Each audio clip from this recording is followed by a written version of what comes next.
स्वरूप शिवकार, नमः त्रियोग समारिके।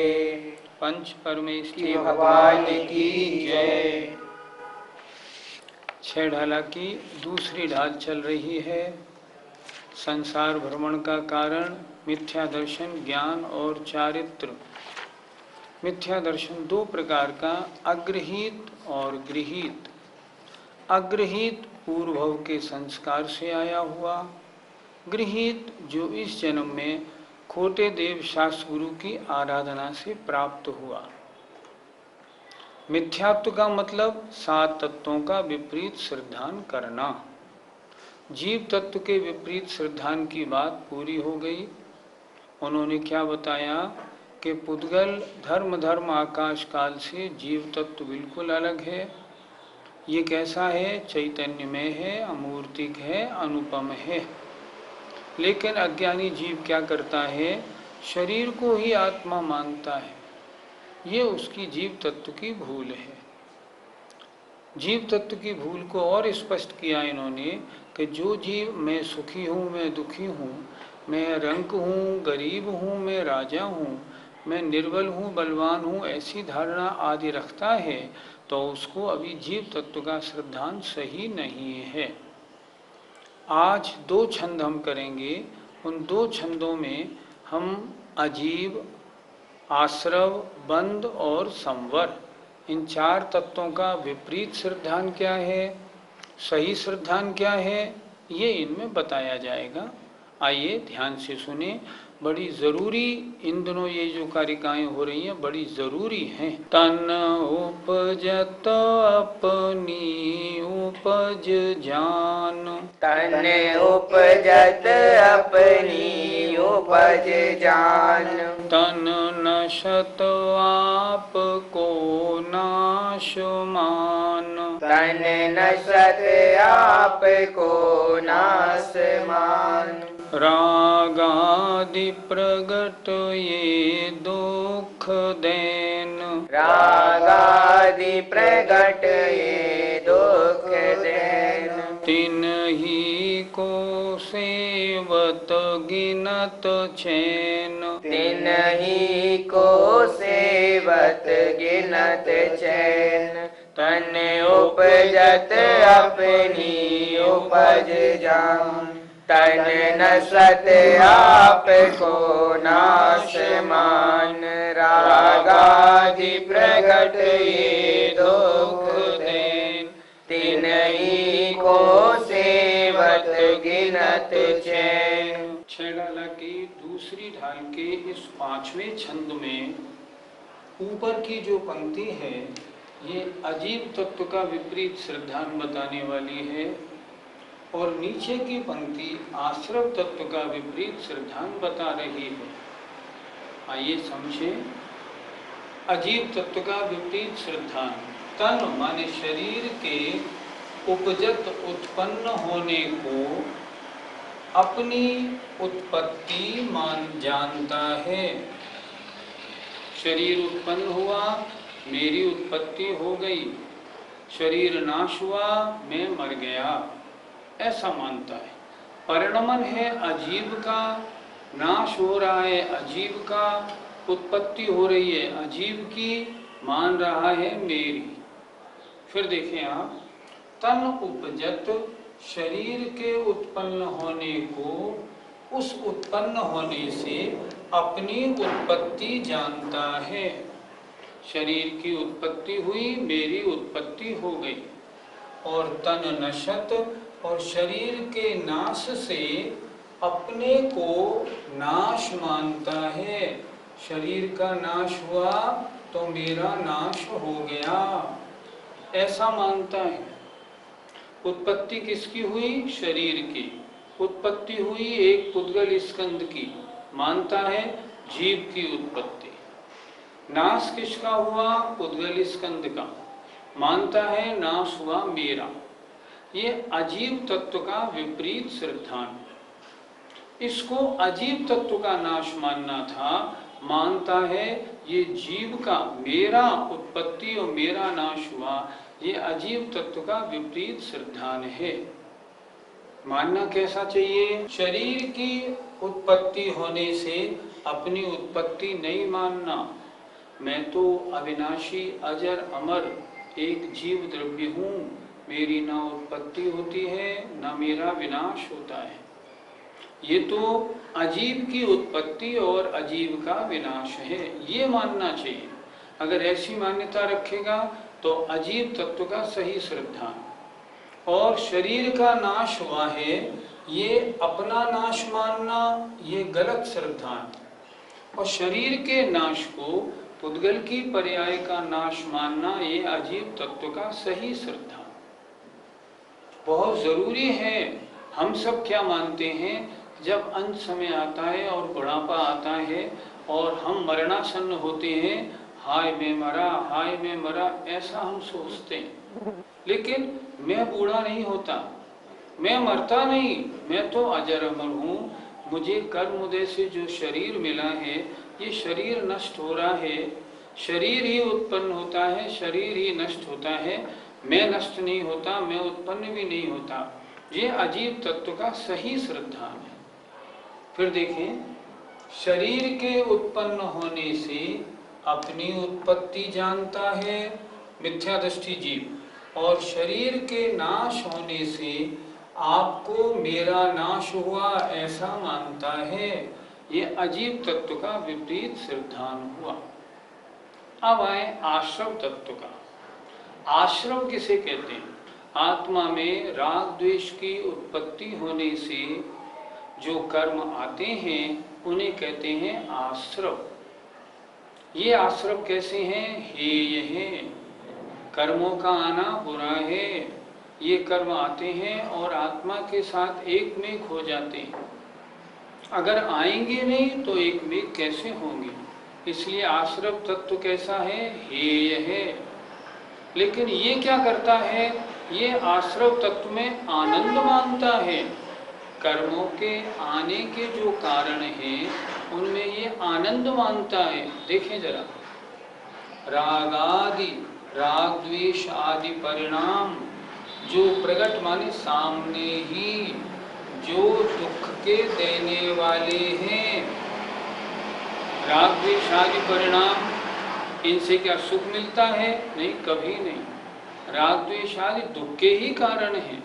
तो राग द्वेष आदि परिणाम जो प्रगट में दुख के देने वाले हैं, उन्हीं का सेवन करते हुए, उनका सेवन करता है। कभी राग करता है, कभी द्वेष करता है, कभी मोह करता है, कभी क्रोध करता है। उन्हीं को सेवन करते हुए सुख गिनता है। बच्चे से प्रीति करता है, अपने मकान दुकान आदि से स्नेह भाव राग रखता है और उस राग में सुख मानता है। इसका मतलब ये राग द्वेष रूप परिणाम तो कर्म आने में कारण है। तुमने आश्रव को उपादेय माना, आश्रव को हेय नहीं माना। अगर आश्रव को उपादेय माना, आश्रव के कारणों में सुख माना, तो ये विपरीत श्रद्धान। ये राग द्वेष आदि परिणाम कैसे हैं? ये आत्मा को दुख देने वाले हैं, इनके कारण आश्रव होता है, आश्रव हेय है। अगर ये मान्यता नहीं बनाई तो आश्रव तत्व का विपरीत श्रद्धान होगा। पंडित जी, राग करना तो सुख का कारण है। हमें अपने माता पिता से राग है, उनसे हम प्रेम भाव है, हम उनसे प्रेम करते हैं, तो फिर इसमें गलत क्या है? उसमें आपको आनंद आता है। लेकिन एक बात सोचो, ये रागरूप परिणाम ये आत्मा के अच्छा करने वाले हैं या बुरा? चाहे आप अपने माता पिता से राग करो या शरीर से राग करो या किसी से भी राग करो, राग के कारण तो कर्म आएंगे और आत्मा और संसार में भ्रमण करेगी। तो फिर ये राग द्वेष आदि परिणाम ये हितकारी कैसे हुए? हैं तो अहितकारी। अच्छा, जिन मुनि महाराजों ने अपने माता पिता को छोड़ दिया है, जिन्होंने माता पिता से कोई संबंध नहीं रखा, जिनकी रंच मात्र भी उनसे कोई प्रीति या स्नेह भाव नहीं है, वो ठीक हैं या आप ठीक हो? बोलो, कौन ठीक है? वो ठीक है ना। इसका मतलब आपका स्नेह करना गलत हुआ। कायदा ये कहता है न किसी से राग करना है, न किसी से द्वेष करना।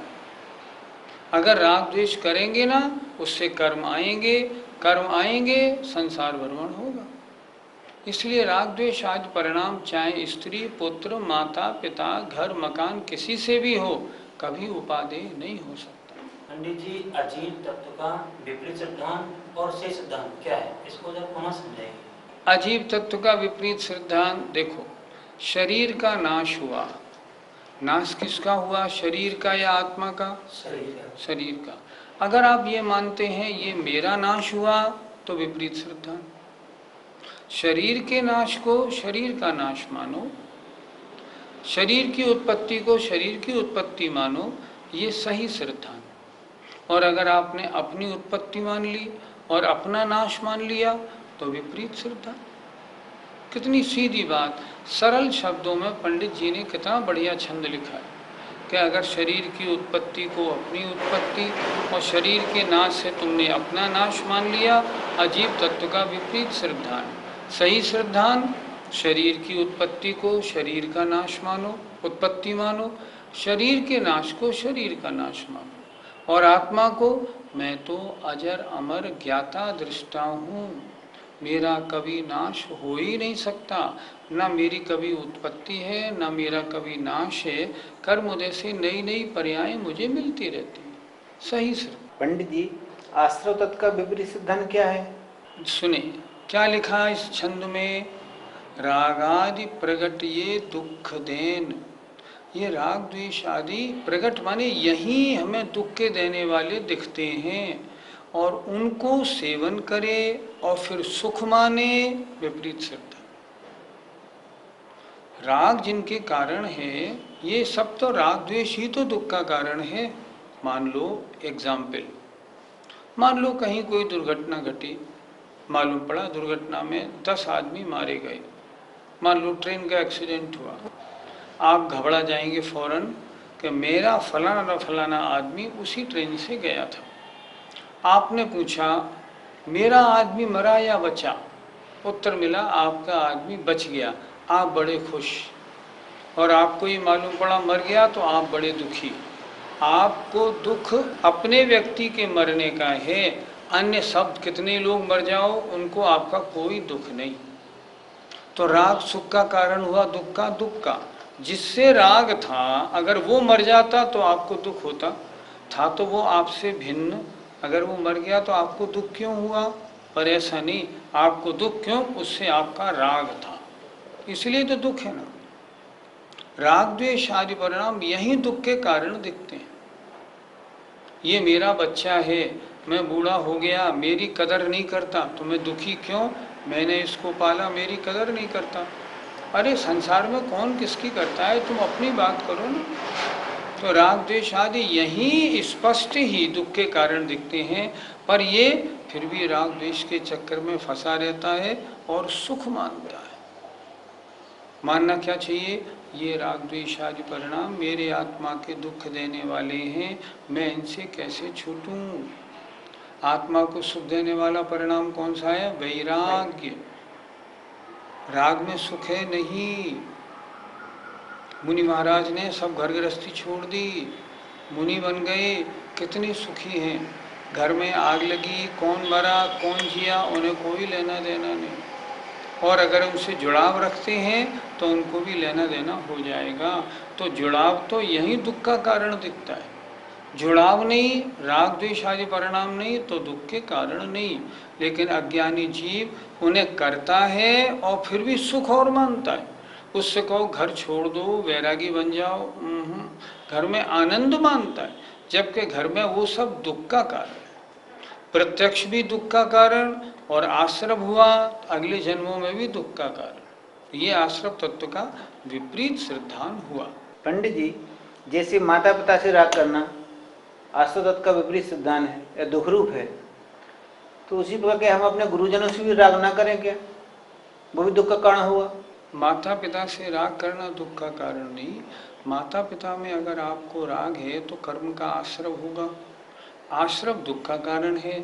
आप उसको दुख का कारण नहीं मान के उसको अच्छा मानते हो, ये विपरीत सिद्धांत। आचार्यों ने क्या लिखा, कषाय 4 हैं, क्रोध मान माया लोभ।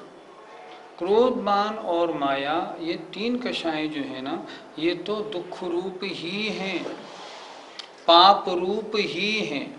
लेकिन लोभ कषाय के दो भेद हैं। लोभ माने राग, राग के दो भेद, एक अप्रशस्त और एक प्रशस्त। अप्रशस्त राग स्त्री पुत्र घर वालों में संपत्ति आदि में राग करना, ये तो एकदम है। अच्छा, अब अपने गुरुओं में, अपने मंदिर में, अपनी मूर्ति में, अपने भगवान में राग करें तो ये वर्तमान में उपादेय, पर वास्तव में ये भी है। अगर आपको शुद्धोपयोग में आना है तो आपको इन परिणामों को भी एक तरफ हटाना पड़ेगा। वहाँ अभी तो ये उपादेय हैं, क्यों? आप पाप से हटे और पुण्य में आए। आगे आप जाएंगे शुद्धोपयोग में, जब मुनि बनने के बाद ध्यान लगाएंगे तब ये भी हे हो जाएंगे। इसलिए राग द्वेष आदि परिणाम तो हे ही हैं। हे भगवान, ऐसी दशा कौन सी आए जब मेरी आत्मा में राग द्वेष काम क्रोध आदि परिणाम रहे ही नहीं, यही भावना बनानी चाहिए। अजीव और आश्रव तत्व का विपरीत श्रद्धान पिछले छंद में हुआ। अब इस छंद में बंध और संवर तत्व का विपरीत श्रद्धान हम समझेंगे।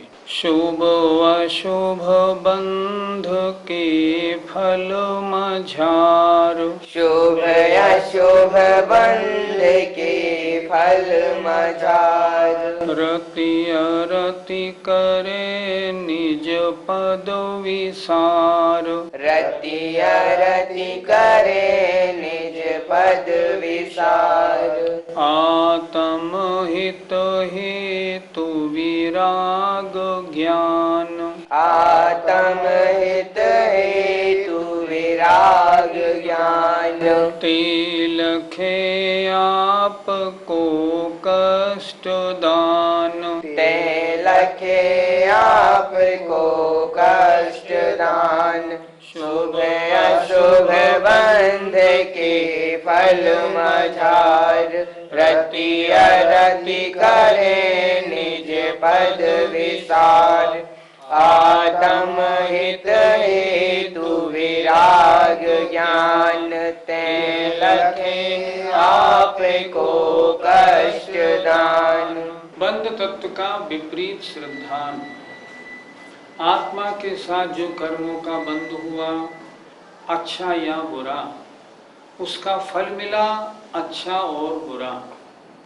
अज्ञानी जीव क्या करता है? अच्छे फल में आनंद मनाता है और कर्म के बुरे फल में दुखी होता है। ज्ञानी क्या कहता है? ये तो सब कर्म के उदय के कारण होने वाले सब विभिन्न विभिन्न कार्य हैं, मेरा आत्मा से इससे लेना देना नहीं। वो दोनों में अपना समता परिणाम रखता है। अगर शुभ कर्म के बंध के उदय में अगर आनंद माने और अशुभ कर्म के जो बांधे थे उनके उदय में अगर वो खेद खिन्न हुए तो क्या होगा? अत्यंत कर्म का बंध होगा। उसको बंध तत्व का अभी स्वरूप ही मालूम नहीं। ये दोनों ही कर्मों का बंध, शुभ हो या अशुभ, ये आत्मा को संसार भ्रमण कराने वाला है।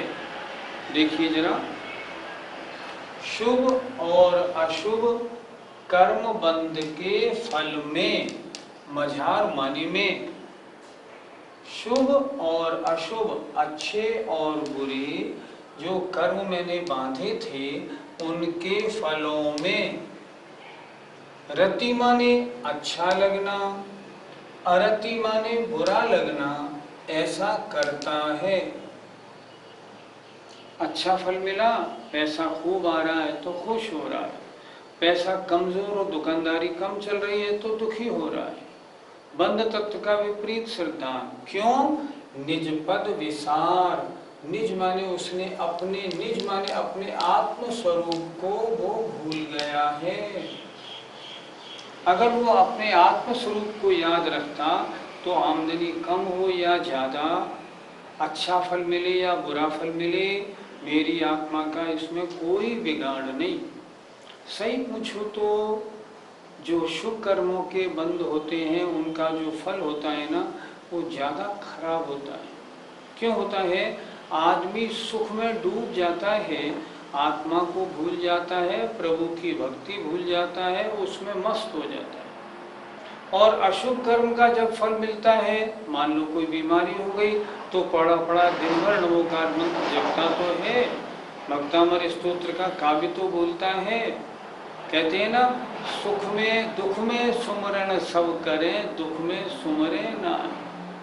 तो शुभ कर्मों का जो बंध है, जो शुभ कर्मों का बंध है वो ज्यादा बुरा है। अशुभ कर्मों का बंध अच्छा है, उसमें भगवान याद तो आते हैं, आत्मस्वरूप भूलता तो नहीं, लेकिन ये करता क्या है, अगर सांसारिक सुख मिला तो उसमें रति करता है, आहा बहुत आनंद, और जरा सा भी दुख मिला तो उसमें अरति करता है, हाय हाय ये कैसे बंध हो। अगर शुभ कर्म के बंध के फल में इसने रति की तो हुआ रौद्र ध्यान, और अगर अशुभ कर्म के फल के उदय में इसने आरती की, उसको बुरा माना, दुखी हुआ, तो हो गया आर्त ध्यान। दोनों ध्यान खोटे हैं। ये बंध तत्व का विपरीत सिद्धांत देखें। शुभ माने अच्छे और अशुभ माने बुरे जो कर्म के बंध हुए थे, उनके फलों में रति अच्छा मानना शुभ कर्म के बंध को, और अरति माने बुरा मानना अशुभ कर्म के बंध को। अगर ऐसा करता है तो समझो उसने अपने आत्मपद को भूल गया है। यदि उसे अपने आत्मा, अपने निज स्वरूप का अगर उसे स्मरण है, अगर उसकी आस्था मजबूत है, मैं तो चैतन्य आत्मा मात्र हूँ, संपत्ति कितनी हो जाए इससे मुझे अंतर नहीं पड़ना, अगर ऐसी धारणा है तो शुभ और अशुभ कर्म जो बांधे हैं उनके फल में उसे ना रति होती है ना अरति होती है, वो जैसा का तैसा रहता है। ये हुआ बंध तत्व का विपरीत सिद्धांत। हमें कैसे करना है, अच्छे शुभ कर्मों का फल उदय में आए, अशुभ कर्मों का फल उदय में आए, दोनों में परिणाम समता। अपने धार्मिक कार्यों में हमेशा लगे रहना, ये हमारा काम। संवर तत्व का विपरीत सिद्धांत। संवर कहते हैं आश्रव का रुकना। अच्छा, आश्रव किन कारणों से होता है? उन्होंने लिखा मिथ्या दर्शन, अविरति, प्रमाद, कषाय और योग, ये बंध के कारण हैं, अर्थात आश्रव हैं। मिथ्या दर्शन से आश्रव होता है, अविरति से आश्रव होता है, प्रमाद से आश्रव होता है, कषाय योग से आश्रव होता है। अब क्या करना, इनको रोका जाए। इनको रोके कैसे? इनको रोको वैराग्य और ज्ञान के द्वारा। अगर इनसे वैराग्य करेंगे ना तो राग द्वेष के कारण कर्म आते थे, उनका आना रुकेगा। अगर आत्मस्वरूप का परिचय प्राप्त होगा तभी हम अपने आत्मस्वरूप को भूलेंगे नहीं भूलेंगे, प्रमाद रूप अवस्था नहीं होगी, कषाय रूप अवस्था नहीं होगी, आश्रव नहीं होगा।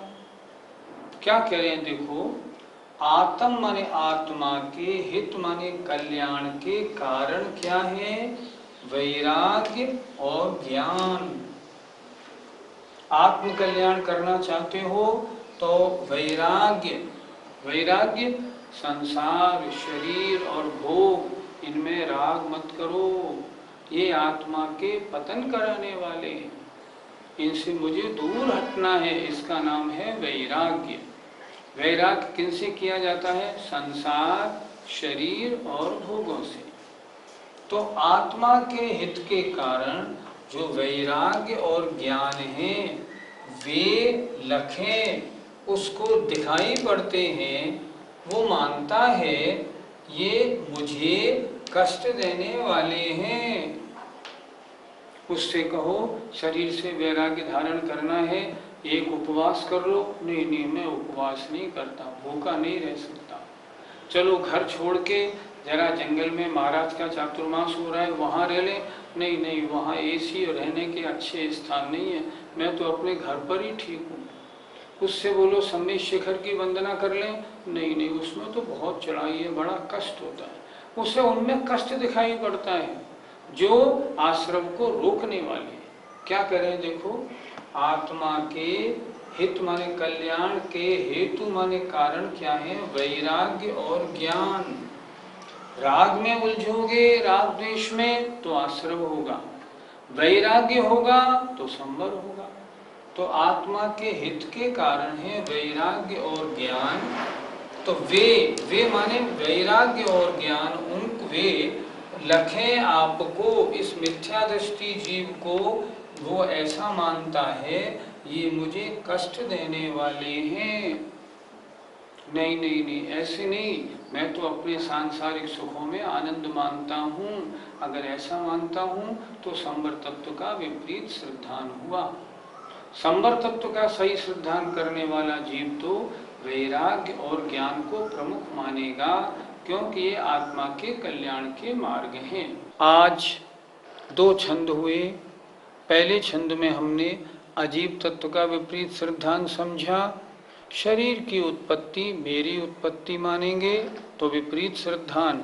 शरीर की उत्पत्ति हम शरीर की माने, शरीर का नाश शरीर का माने तो अजीब तत्व का सही श्रद्धान। राग द्वेष आदि ये दुख के कारण हैं, इनको जो सुख के कारण मानता है आश्रव तत्व का विपरीत श्रद्धान। शुभ और अशुभ कर्म का 2 प्रकार का कर्मबंध होता है। इनके फल में अगर अच्छा और बुरी मान्यता बनाई, विपरीत श्रद्धान। अगर समता परिणाम, ये तो कर्म के उदय हैं, मेरी आत्मा का इससे कोई बिगाड़ नहीं, सही श्रद्धान। वैराग्य और ज्ञान ये आत्मा के कल्याण के कारण हैं। यदि इनको कष्टदायी मानता है तो संवर तत्व का विपरीत श्रद्धान हुआ। अगर हम आश्रव बंध और संवर तत्व में अगर हमारी कोई विपरीत मान्यता हो, हम उनको निकालें और 6 ढाला में जो सरल शब्दों में जो बताया है विपरीतता, इसको स्वीकार करके अपने को बदलेंगे तो हमारा कल्याण होगा। हमें उम्मीद है आप ध्यान से सुन रहे होंगे और अपनी मान्यताओं को, 7 तत्व के विपरीत श्रद्धान को हटा के अपना श्रद्धान सही करेंगे। अगर करेंगे आपका सुनना हमारा सुनाना दोनों सफल होंगे। आइए, जय जिनेन्द्र। जय जिनेन्द्र।